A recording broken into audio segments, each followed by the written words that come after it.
नमस्कार। आज की क्लास में हम देखने वाले हैं भारत में वन एवं वन्य जीवन को। तो चलिए हम स्टार्ट करते हैं।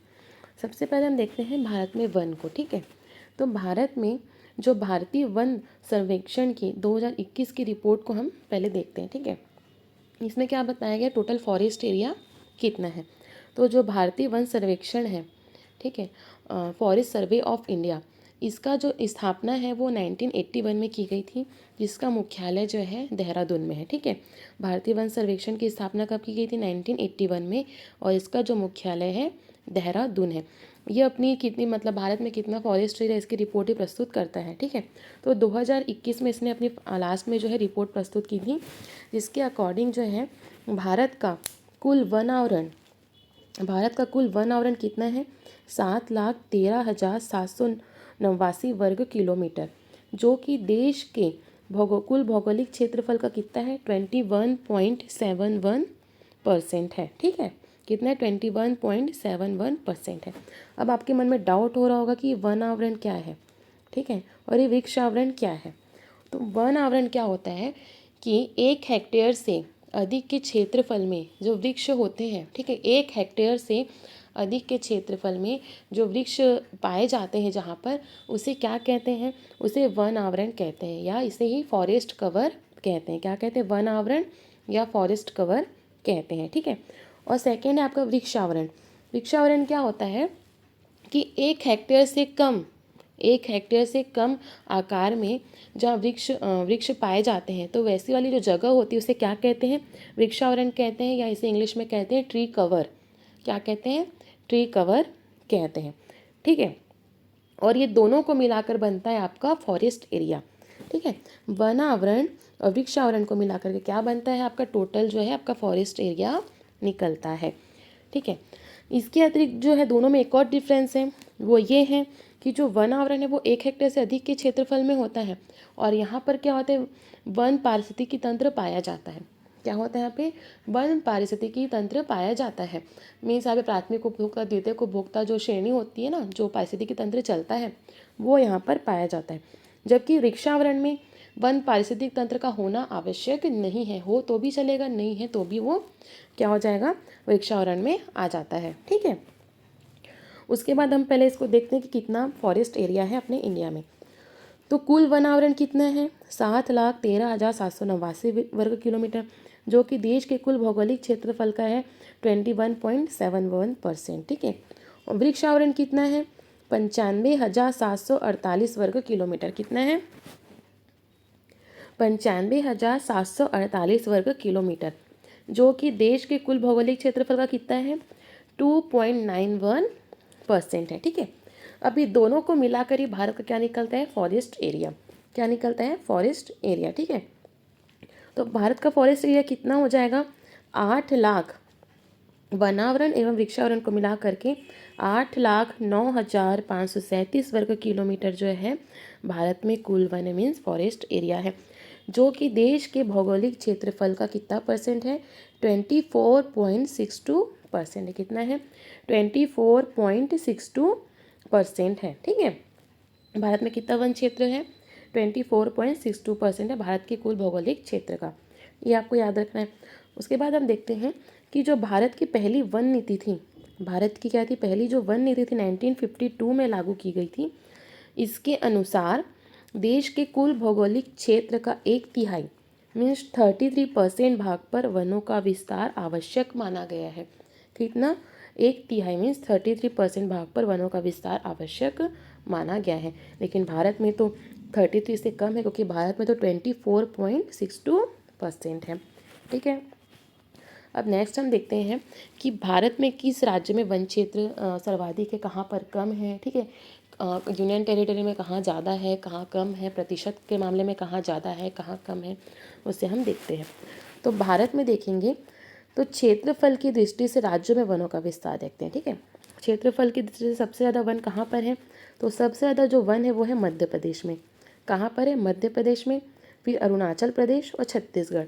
मध्य प्रदेश, अरुणाचल प्रदेश और छत्तीसगढ़। ठीक है, और इसका आपको जो क्षेत्रफल का एरिया भी याद रखना बहुत ही आसान है, 77,000, 66,000 और 55,000। ठीक है, 77, 66 और 55। तो बहुत ही ईजी से याद रखना है, इसलिए इसमें मैंने बताया है, मेंशन किया है, ठीक है। तो कहाँ पर मिलेगा क्षेत्रफल की दृष्टि से राज्यों में वनों का विस्तार सर्वाधिक? मध्य प्रदेश, अरुणाचल प्रदेश और छत्तीसगढ़, ठीक है। मध्य प्रदेश देखेंगे, एक तो पूरा पहाड़ी एरिया है और यहाँ पे आर्द्र वनस्पतियाँ पाई जाती हैं, ठीक है, जो कि भारत में सर्वाधिक पाई जाती है, इसलिए मध्य प्रदेश में ज़्यादा है। और उधर अरुणाचल प्रदेश एरिया में भी पेड़ पौधे आपको बहुत ज़्यादा मिलेंगे, पूरा पहाड़ी एरिया है। और थर्ड नंबर पर है छत्तीसगढ़। छत्तीसगढ़ भी जो है आर्द्र मानसूनी वनस्पति में आता है, ठीक है। तो इस तरह से भी आप रिलेट करके याद कर सकते हैं। तो मध्य प्रदेश, अरुणाचल प्रदेश और छत्तीसगढ़। सबसे कम दिखेंगे तो हरियाणा, पंजाब और गोवा। सबसे कम कहाँ पर है? हरियाणा में है, फिर पंजाब में है, फिर गोवा में है, ठीक है। हरियाणा पंजाब देखेंगे तो एकदम सूखाग्रस्त एरिया है, ठीक है, यहाँ पे बारिश बहुत ही कम होती है हरियाणा पंजाब में। तो हरियाणा पंजाब गोवा सबसे कम। और प्रतिशत की दृष्टि से सर्वाधिक देखेंगे तो प्रतिशत की दृष्टि से सर्वाधिक आपका आ जाएगा मध्य प्रदेश, तो ओवरऑल सर्वाधिक है, ठीक है। प्रतिशत की दृष्टि से देखेंगे तो सबसे ज़्यादा हो जाएगा आपका मिजोरम में, फिर अरुणाचल प्रदेश, मेघालय, मतलब पूरा नॉर्थ ईस्ट आ रहा है यहाँ पे, ठीक है। क्या है, पूरा नॉर्थ ईस्ट एरिया के जो स्टेट आ रहे हैं। कौन कौन सा सबसे ज़्यादा रहेगा? मिजोरम में, ठीक है। कहाँ रहेगा? मिजोरम में। उसके बाद है अरुणाचल प्रदेश, फिर है आपका मेघालय में। मिजोरम में 84% भाग पर, मतलब वहाँ का जो क्षेत्रफल है उसके 84% भाग पर क्या है? वन है, ठीक है। तो मिजोरम में, अरुणाचल प्रदेश में, फिर मेघालय में। और सबसे कम इसमें भी क्या हो जाएगा? हरियाणा। सबसे कम देखेंगे प्रतिशत की दृष्टि से तो सबसे कम हरियाणा में है, उसके बाद पंजाब में, उसके बाद है आपका राजस्थान में, ठीक है। ये प्रतिशत की दृष्टि से है। प्रतिशत की दृष्टि से राज्यों में वनों का विस्तार सबसे ज़्यादा होगा मिजोरम में, फिर अरुणाचल प्रदेश में, फिर मेघालय में, पूरा नॉर्थ ईस्ट आ जाएगा इसमें। उसके बाद सबसे कम देखेंगे तो सबसे कम आप देखेंगे तो भारत का जो पश्चिम साइड आ जाएगा, ठीक है। क्या आ जाएगा इसमें? नॉर्थ वेस्ट आ जाएगा, ठीक है। हरियाणा, पंजाब और राजस्थान, ये आपको याद रखना है। अब क्षेत्रफल की दृष्टि से हम यूनियन टेरिटरीज में देख लेते हैं। तो क्षेत्रफल की दृष्टि से यूनियन टेरिटरी में सबसे ज़्यादा आपको मिलेगा जम्मू कश्मीर में, जम्मू कश्मीर में, ठीक है। उसके बाद है आपका अंडमान निकोबार में। जम्मू कश्मीर पूरा पहाड़ी एरिया है, पूरा हिमालय पर्वत है यहाँ पे, तो यहाँ पे बहुत ज़्यादा वनस्पतियाँ मिलेंगी। तो जम्मू कश्मीर हो गया। और सेकंड हो गया अंडमान निकोबार में। कहाँ हो गया? अंडमान निकोबार में भी क्या होती है? सदाबहार वनस्पति पाई जाती है। तो ये हो गया अंडमान निकोबार में। तो जम्मू कश्मीर, फिर अंडमान निकोबार याद रखना है। सबसे कम बोलेगा तो चंडीगढ़। सबसे कम वो क्या बोलेगा? चंडीगढ़। देखेंगे हरियाणा और पंजाब दोनों की राजधानी क्या है? चंडीगढ़ है, और एक चंडीगढ़ यूनियन टेरिटरी है। तो राज्यों में हरियाणा पंजाब में कम है, और आप देखेंगे तो यूनियन टेरिटरी में चंडीगढ़ में सबसे कम आ जाएगा वन क्षेत्रफल, ठीक है।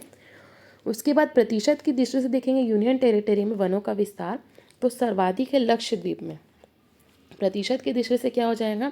सर्वाधिक आ जाएगा आपका लक्षद्वीप में, और सेकंड आ जाएगा अंडमान निकोबार में। सेकंड क्या आ जाएगा? अंडमान निकोबार में, ठीक है। और सबसे कम देखेंगे तो आ जाएगा आपका लद्दाख में। सबसे कम क्या आ जाएगा? लद्दाख में प्रतिशत के मामले में, ठीक है। ये आपको याद रखना है। उसके बाद नेक्स्ट है कि हम देखते हैं वनों के प्रकार, ठीक है। क्या देखेंगे हम? वनों के प्रकार। तो वन कितने प्रकार के होते हैं? वन को प्रकार आप देखेंगे तो यहाँ पे होंगे आरक्षित वन, संरक्षित वन और खुला वन, ठीक है। यहाँ पे वनों के प्रकार को क्लासिफाइड किया गया है शासकीय नियंत्रण के आधार पर। क्या है? शासकीय नियंत्रण, मतलब सरकार का कितना नियंत्रण है उसके आधार पर वनों को 3 भागों में बांटा गया है। आप देखेंगे आरक्षित वन, संरक्षित वन और खुला वन। तो आरक्षित वन क्या होता है? इस प्रकार के वनों में मानवीय गतिविधियाँ जो होती है पूरी तरह से वर्जित होती हैं, ठीक है। मानवीय गतिविधियाँ क्या होती है? पूरी तरह से वर्जित होती हैं। जैसे कि आप देखेंगे नेशनल पार्क हो गया, ठीक है, बायोस्फीयर रिजर्व हो गया, यहाँ पे क्या मानवीय गतिविधियाँ पूरी तरह से वर्जित है, ठीक है। नेशनल पार्क हम देखने के लिए जा सकते हैं, लेकिन वहाँ पे मानवीय गतिविधियाँ मतलब जैसे लकड़ी काटने की अनुमति नहीं है, पशुओं की चराई की अनुमति नहीं है। तो ये हो गया आपका आरक्षित वन, ठीक है। अब संरक्षित वन को देखते हैं। संरक्षित वन क्या होते हैं कि लाइसेंस के तहत वनों के दोहन की अनुमति होती है। जैसे मान लीजिए कि एक वन है और उसके आसपास एक ग्रामीण इलाका है, ठीक है, और गांव के लोग, और क्या हो जाएगा कि जो गांव के लोग हैं वहाँ पे जो वन है उस पर निर्भर करते हैं, उनकी आजीविका जो है उस वन पर निर्भर करती है। जैसे मान लीजिए जो ग्रामीण एरिया में जो है पशु है, तो पशुओं को चराने के लिए उसे उस एरिया में जाना होता है, या उन्हें जलाऊ लकड़ी की आवश्यकता होती है, यहाँ वहाँ पे जैसे मान लीजिए तेंदू तेंदू का पेड़ है तो उसे तेंदू पत्तों की आवश्यकता है, ठीक है। खैर के वहाँ पे वृक्ष है, आम है, फलों के वृक्ष हैं, तो फल तोड़ के वो अपनी आजीविका पूरी करते हैं। तो मतलब लाइसेंस के तहत वनों के दोहन की अनुमति होती है संरक्षित वन में, या उनकी आजीविका के लिए उनको अनुमति दी जाती है कि आप ये वन संसाधनों का उपयोग आप या उसके उत्पादों का उपयोग आप कर सकते हैं। जैसे कि अभ्यारण्य में, ठीक है, क्या क्या अभ्यारण्य जो वाइल्ड लाइफ सेंचुरी होती है वहाँ पर भी अनुमति होती है कि पशुओं के चराई के लिए वहाँ जा सकते हैं, वहाँ के पेड़ पौधों का आप यूज़ कर सकते हैं आजीविका के लिए, ठीक है। उसके बाद नेक्स्ट आपका खुला वन। खुला वन जो होता है इसमें सरकार का किसी भी प्रकार का नियंत्रण नहीं होता है। यहाँ पे किसी भी प्रकार की अनुमति की आवश्यकता नहीं होती, आप आ जा सकते हैं, वहाँ के जो वन में जो पेड़ पौधे उनका आप उपभोग कर सकते हैं, ठीक है। अब देखते हैं कि राष्ट्रीय स्तर पर प्रयास किए गए हैं वनों को संरक्षित रखने के लिए, ठीक है। तो देखते हैं कि 1952 में वैसे बहुत सारे प्रयास किए गए हैं, लेकिन इसमें सिर्फ इम्पोर्टेंट पहलुओं को ही आपको बताया जा रहा है, ठीक है। तो 1952 में पहली वन नीति के तहत वन महोत्सव का आयोजन किया जाता है 1 जुलाई से 7 जुलाई को। क्या कहते हैं, 1 जुलाई से 7 जुलाई को प्रतिवर्ष वन महोत्सव मनाया जाता है, जुलाई के प्रथम सप्ताह में, 1 जुलाई से 7 जुलाई के मध्य। उसके बाद देखेंगे 1972 में भारत का पहला वन्य जीव संरक्षण अधिनियम लाया गया था। क्या लाया था, भारत का पहला वन्य जीव संरक्षण अधिनियम लाया गया था। 1980 में लाया गया था वन संरक्षण अधिनियम। 1980 में क्या आया था, वन संरक्षण अधिनियम। और 1986 में आया था आपका पर्यावरण संरक्षण अधिनियम। क्या आया था, पर्यावरण संरक्षण अधिनियम, ठीक है। अब हमने देख लिया वन को, अब हम देखेंगे वन्य जीवन को। क्या देखेंगे, वन्य जीवन को अब हम देखेंगे। हम देखेंगे कि भारत जो है विश्व के कुल क्षेत्रफल का 2.4% भारत का क्षेत्रफल है, ठीक है। विश्व के कुल क्षेत्रफल का 2.4% क्या है, भारत का क्षेत्रफल है। यहाँ पर पृथ्वी के कुल ज्ञात जीवों का 5% जो है अधिवासित है, ठीक है। पृथ्वी में जो कुल ज्ञात जीव हैं उनका 5% कहाँ पर है, भारत में ही है। यहाँ पर देखेंगे जीवों की लगभग 75,000 प्रजातियाँ पाई जाती है। कितनी हज़ार, 75,000 प्रजातियाँ पाई जाती है जीवों की। और पौधों की लगभग 15,000 प्रजातियाँ पाई जाती है। कितनी पाई जाती है, 15,000 प्रजातियाँ यहाँ पर पाई जाती, कहाँ, भारत में, ठीक है। अब देखिए वन्य जीवों के संरक्षण हेतु भारत में क्या क्या किया गया है। तो वन्य जीवों के संरक्षण हेतु जो है भारत में अभ्यारण्य बनाया गया है, नेशनल पार्क, बायोस्फीयर, ये सारी चीज़ें जो हैं बनाई गई हैं, ठीक है। तो अभ्यारण्य में क्या होता है देखते हैं। अभ्यारण्य में क्या होता है, इसमें वन्य जीवों का संरक्षण एवं संवर्धन होता है। क्या होता है, वन्य जीवों का संरक्षण एवं संवर्धन होता है, ठीक है। लेकिन यहाँ पर क्या होता है कि मानवीय क्रियाकलापों की अनुमति होती है। मानवीय क्रियाकलाप मतलब यहाँ पर जो मानव है वो चराई के लिए गौ पशुओं को वहाँ पर ले जा सकते हैं, ठीक है। वहाँ के पेड़ पौधों का, वहाँ के फलों का जो है उपयोग कर सकते हैं। जलाओ लकड़ी के लिए लकड़ी वहाँ का यूज़ कर सकते हैं। तो इस तरह से जो अभ्यारण्य होता है वहाँ पे वन्य जीवों का संरक्षण संवर्धन तो होता है, लेकिन मानवीय क्रियाकलापों की अनुमति होती है। लेकिन यहाँ पर शिकार की अनुमति नहीं होती है, ठीक है। क्या होता है, यहाँ पर शिकार की अनुमति नहीं होती, कहाँ पर, अभ्यारण्य में। उसके बाद हम देखेंगे नेशनल पार्क। नेशनल पार्क में क्या होता है कि वन्य जीवों एवं वनस्पतियों का योजनाबद्ध तरीके से संरक्षण एवं संवर्धन। अभ्यारण्य में क्या था, सिर्फ वन्य जीवों का संरक्षण संवर्धन था। वन्य जीवों का मतलब वहाँ पे शिकार मना था, लेकिन वहाँ की जो वनस्पतियों का उपयोग कर सकते थे, ठीक है। और नेशनल पार्क में क्या हो जाएगा कि वन्य जीवों और वनस्पतियों का योजनाबद्ध तरीके से संरक्षण एवं संवर्धन। मीन्स यहाँ पर क्या हो जाएगा, यहाँ पे मानवीय हस्तक्षेप पूरी तरह से वर्जित हो जाएगा। न तो वो शिकार कर सकते हैं, न ही वहाँ की वनस्पतियों का उपयोग कर सकते हैं। मीन्स क्या हो जाएगा, मानवीय हस्तक्षेप पूरी तरह से वर्जित हो जाएगा। कहाँ पर, नेशनल पार्क में। कहाँ पर हो जाएगा, नेशनल पार्क में। अब बायोस्फीयर रिजर्व क्या होता है, तो देखेंगे मृदा सहित संपूर्ण जैव जगत का संरक्षण एवं संवर्धन।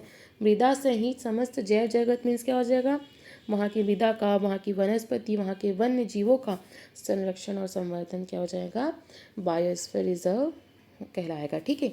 बायोस्फीयर रिजर्व की जो शुरुआत की गई थी यूनेस्को के तहत की गई थी। इसको हम नेक्स्ट क्लास में देखेंगे जब बायोस्फीयर रिजर्व को हम पढ़ेंगे, ठीक है। अभी वर्तमान में देखेंगे बायोस्फीयर रिजर्व की संख्या कितनी है, भारत में 18 है, ठीक है। भारत में बायोस्फीयर रिजर्व कितने हैं? टोटल 18 हैं। और अभ्यारण्य कितने हैं देखते हैं, तो 564 अभ्यारण्य भारत में, ठीक है। नेशनल पार्क है 106 नेशनल पार्क है। और बायोस्फीयर रिजर्व कितने हैं? 18 बायोस्फीयर रिजर्व हैं। नेक्स्ट क्लास में हम पूरे 18 बायोस्फीयर रिजर्व को देखेंगे, ठीक है। अब देखते हैं राष्ट्रीय स्तर पर क्या क्या प्रयास किया गया वन्य जीवों के लिए। तो 1972 में जो है, जो इम्पोर्टेंट है हम उसी को ही बता रहे, ठीक है। 1972 में जो है भारत का पहला वन्य जीव संरक्षण अधिनियम लाया गया था। क्या लाया गया था? पहला वन्य जीव संरक्षण अधिनियम लाया गया था 1972 में। 1973 में आया था प्रोजेक्ट टाइगर। क्या आया था? प्रोजेक्ट टाइगर 1973 में। फिर 1975 में आपका आ जाएगा प्रोजेक्ट क्रोकोडाइल। क्या आ जाएगा? प्रोजेक्ट क्रोकोडाइल, जो मगरमच्छ के संरक्षण के लिए, ठीक है। उसके बाद आ जाएगा 1987 में प्रोजेक्ट राइनोसोरस, मीन्स गेंडा परियोजना, ठीक है। उसके बाद है आपका 1995 में प्रोजेक्ट एलिफेंट। क्या है? Project elephant. तो इतनी सारी चीज़ें आपको भारत के वन एवं वन्य जीवन में याद रखनी है। आई होप आपको मेरा वीडियो पसंद आया। अगर आपको मेरा वीडियो पसंद आया तो प्लीज़ मेरे चैनल को सब्सक्राइब जरूर कीजिएगा। धन्यवाद।